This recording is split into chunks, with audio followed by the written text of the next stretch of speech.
محترم ناظرین، اس ویڈیو میں ہم اس ہستی کے متعلق جانیں گے جن کا واقعہ قرآن مجید میں یونس اور تورات میں جونا کے نام سے آیا ہے۔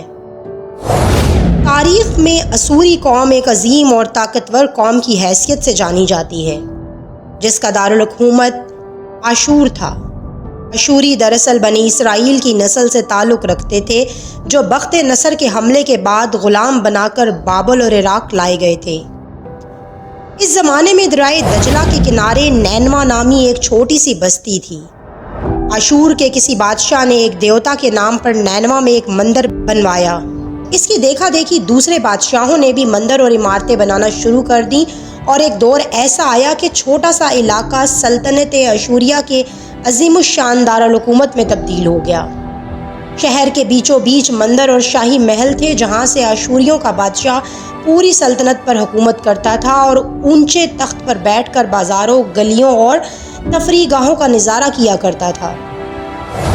اشوریہ لوگ پتھر تراشنے کے فن میں بھی ماہر تھے، لہٰذا جگہ جگہ سنگ مرمر کے دیواروں پر انہوں نے اپنے دیوی دیوتاؤں کے نقش و نگار بنا رکھے تھے۔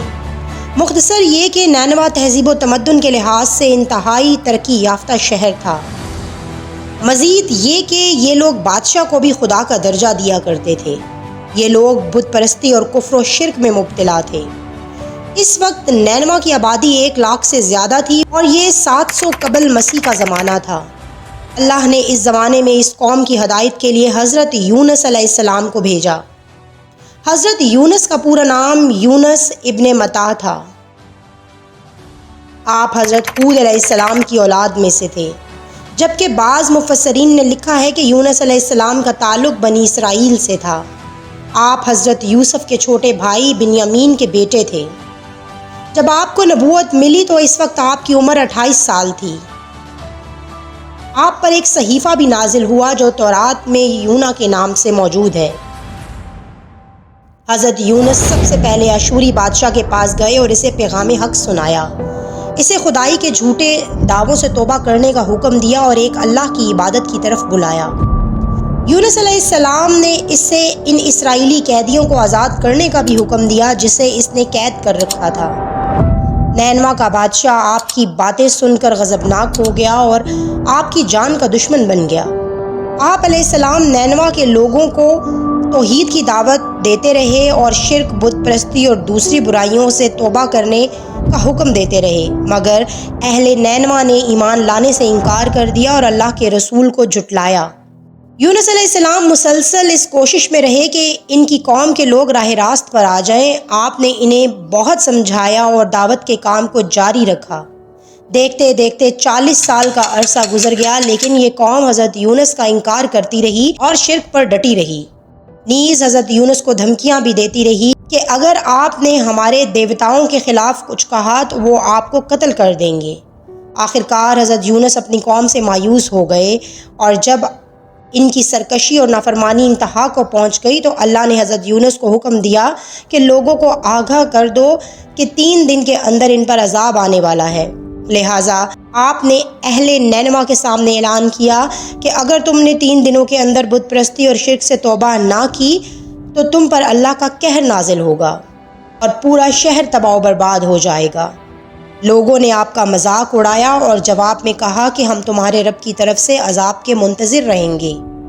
آپ کی قوم نے آپس میں مشورہ کیا تو اس بات پر سب کا اتفاق ہوا کہ حضرت یونس تو کبھی جھوٹ نہیں بولتے، لہٰذا ان کی بات نظر انداز نہیں کرنی چاہیے۔ مشورے میں یہ بھی طے ہوا کہ دیکھا جائے کہ اگر یونس علیہ السلام رات بستی کے اندر اپنے گھر میں مقیم رہتے ہیں تو سمجھ لو کہ کچھ نہیں ہوگا، اور اگر وہ یہاں سے کہیں اور چلے جاتے ہیں تو یقین کر لو کہ صبح ضرور عذاب آئے گا۔ حضرت یونس علیہ السلام رات کو اس بستی سے نکل گئے۔ صبح ہوئی تو عذاب الہی کا ایک سیاہ دھواں بادل کی شکل میں بستی والوں کے سروں پر منڈلانے لگا۔ جب وہ ان کے قریب ہونے لگے تو ان لوگوں کو یقین ہو گیا کہ اب وہ سب ہلاک ہونے والے ہیں۔ دراصل حضرت یونس علیہ السلام اپنی قوم سے ناراض ہو کر چلے گئے تھے، مگر انہیں وہاں سے نکلنے کا حکم نہیں دیا گیا تھا۔ وہ عذاب کی اطلاع دینے کے بعد اللہ کی اجازت کے بغیر اپنا علاقہ چھوڑ گئے تھے۔ آثار عذاب دیکھ کر جب عاشوریوں نے توبہ و استغفار کی تو اللہ تعالیٰ نے انہیں معاف کر دیا۔ اللہ تعالیٰ کسی قوم کو اس وقت تک عذاب نہیں دیتا جب تک وہ اپنی قوم حجت پوری نہیں کر لیتی۔ بس جب حضرت یونس علیہ السلام نے اپنی قوم میں مہلت کے آخری لمحے تک نصیحت کا سلسلہ جاری نہیں رکھا اور اللہ کے مقرر کردہ وقت سے پہلے وہ خود ہی ہجرت کر گئے تو اللہ تعالیٰ کے انصاف نے اس قوم کو عذاب دینا گوارا نہ کیا اور انہیں معاف کر دیا گیا۔ جب حضرت یونس علیہ السلام فرات کے کنارے پہنچے تو ایک کشتی کو مسافروں سے بھرا ہوا پایا۔ حضرت یونس علیہ السلام کشتی میں سوار ہو گئے اور کشتی نے لنگر اٹھایا۔ پورے دن میں کشتی سمندر میں سکون سے چلتی رہی اور اچانک اونچی اونچی لہریں آنے لگیں۔ لوگوں نے اپنا ساز و سامان سمندر میں پھینک دیا کہ کشتی کا بوجھ کم ہو جائے، لیکن کشتی کا بوجھ پھر بھی کم نہ ہوا۔ جب کشتی ڈگمگانے لگی تو کشتی کے غرق ہونے کا یقین ہونے لگا تو اہل کشتی نے اپنے عقیدے کے مطابق کہا کہ ایسا معلوم ہوتا ہے کہ اس کشتی میں کوئی غلام اپنے آقا سے بھاگا ہوا ہے۔ جب تک اس کو اس کشتی سے الگ نہ کیا جائے گا نجات مشکل ہے۔ یونس علیہ السلام نے جب یہ بات سنی تو ان کے دل میں یہ بات آئی کہ اللہ تعالیٰ کو میرا نینوا سے وحی کا انتظار کیے بغیر اس طرح چلے آنا پسند نہ آیا اور یہ میری آزمائش کے آثار ہیں۔ یہ سوچ کر انہوں نے اہل کشتی سے فرمایا کہ میں ہی وہ غلام ہوں جو اپنے آقا سے بھاگا ہوا ہوں۔ لہٰذا 3 مرتبہ قرآن اندازی کی گئی اور تینوں مرتبہ حضرت یونس علیہ السلام کا نام نکلا۔ تب مجبور ہو کر انہوں نے حضرت یونس علیہ السلام کو دریا میں ڈال دیا اور اس وقت اللہ نے ایک بڑی مچھلی کو حکم دیا کہ انہیں نگل لو، یہ تمہاری غذا نہیں ہے، اس لیے ان کے جسم پر کوئی تکلیف نہیں ہونی چاہیے۔ مچھلی نے حضرت یونس علیہ السلام کو اپنے پیٹ میں نگل لیا۔ یونس علیہ السلام نے جب مچھلی کے پیٹ میں خود کو زندہ پایا تو بارگاہ الہی میں اپنی ندامت کا اظہار کیا کہ میں وحی الہی کا انتظار کیے بغیر اور اللہ سے اجازت لیے بغیر امت سے ناراض ہو کر نینوا سے نکل آیا۔ حضرت یونس نے مچھلی کے پیٹ میں اللہ کو پکارا۔ ان پر 3 اندھیرے اکٹھے ہو گئے تھے، رات کا اندھیرا، مچھلی کے پیٹ کا اندھیرا اور سمندر کا اندھیرا۔ آپ نے ان اندھیروں میں یہ کلمات کہے، لا الہ الا انت سبحانک انی کنت من الظالمین، جس کا ترجمہ ہے تیرے سوا کوئی معبود نہیں، تو پاک ہے، بے شک میں ہی قصورواروں میں سے ہوں۔ روایتوں کے مطابق اگر حضرت یونس علیہ السلام یہ تسبیح نہ کہتے تو قیامت تک مچھلی کے پیٹ میں رہتے۔ رسول اللہ صلی اللہ علیہ وآلہ وسلم نے فرمایا کہ جب یونس نے یہ دعا کی تو یہ کلمات عرش کے گرد گھومنے لگے۔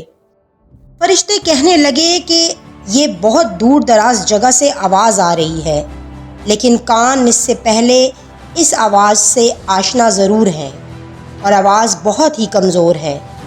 اللہ نے حضرت یونس کی درد بھری آواز کو سنا تو فرمایا، کیا تم اس آواز کو نہیں پہچانتے؟ انہوں نے کہا نہیں۔ فرمایا، یہ میرے بندے یونس کی آواز ہے، یہ وہی یونس ہے جس کی پاک عمل قبول شدہ ہیں۔ فرشتے نے کہا، اے اللہ مصیبت کے وقت اس پر رحم کر۔ تو اس وقت اللہ تعالیٰ نے مچھلی کو حکم دیا کہ وہ آپ کو بغیر کسی تکلیف کے سمندر کے کنارے اگل دے۔ روایتوں کے مطابق یونس علیہ السلام 40 دن تک اس مچھلی کے پیٹ میں رہے اور اس کے بعد اللہ کے حکم سے اس مچھلی نے آپ کو سمندر کے کنارے اگل دیا۔ مچھلی کے پیٹ میں رہنے کی وجہ سے آپ کا جسم ایسا ہو گیا تھا جیسے کہ پرندے کا پیدا شدہ بچہ، جس کا جسم نرم ہوتا ہے اور جسم پر بال تک نہیں تھے۔ غرض یہ کہ حضرت یونس علیہ السلام بہت ہی کمزور اور ناتواں حالت میں خشکی پر ڈال دیے گئے تھے۔ اس کے بعد اللہ نے سمندر کے کنارے پر ایک بیلدار درخت اگایا۔ روایتوں کے مطابق وہ کدو کا پودا تھا جس کے ذریعے حضرت یونس علیہ السلام پر سایہ ہو گیا۔ اس کے علاوہ اللہ نے ایک جنگلی بکری بھیج دی جو زمین کی گھاس اور جڑی بوٹیاں کھاتی تھی اور صبح و شام آپ کو دودھ پلاتی تھی، یہاں تک کہ آپ تندرست ہو گئے۔ حضرت یونس درخت کے اس سائے میں جھونپڑی بنا کر رہنے لگے۔ یونس علیہ السلام کی قوم انہیں تلاش کرتی ہوئی ایک دن اس ساحل کے قریب آ پہنچی اور انہوں نے آپ کو دیکھ لیا اور انہوں نے آپ کے ہاتھ پر اسلام کی بیعت کر لی اور ساتھ ہی اللہ سے توبہ و استغفار کرنے لگے۔ یونس علیہ السلام دوبارہ نینوا چلے گئے اور وہاں رہ کر اپنی قوم کی رہنمائی فرمائی۔ حضرت یونس کی زندگی نینوا ہی میں گزری اور وہیں آپ کا انتقال ہوا۔ معزز ناظرین، اس قصے سے ہمیں یہ سبق ملتا ہے کہ کسی بھی حال میں اللہ کی رحمت سے مایوس نہیں ہونا چاہیے اور نہ ہی ہدایت کے معاملے میں اپنی ذات پر بھروسہ کرنا چاہیے۔ ہدایت تو بس اللہ ہی کی طرف سے ہے، ہمارے ذمے بس پیغام حق پہنچانا ہے۔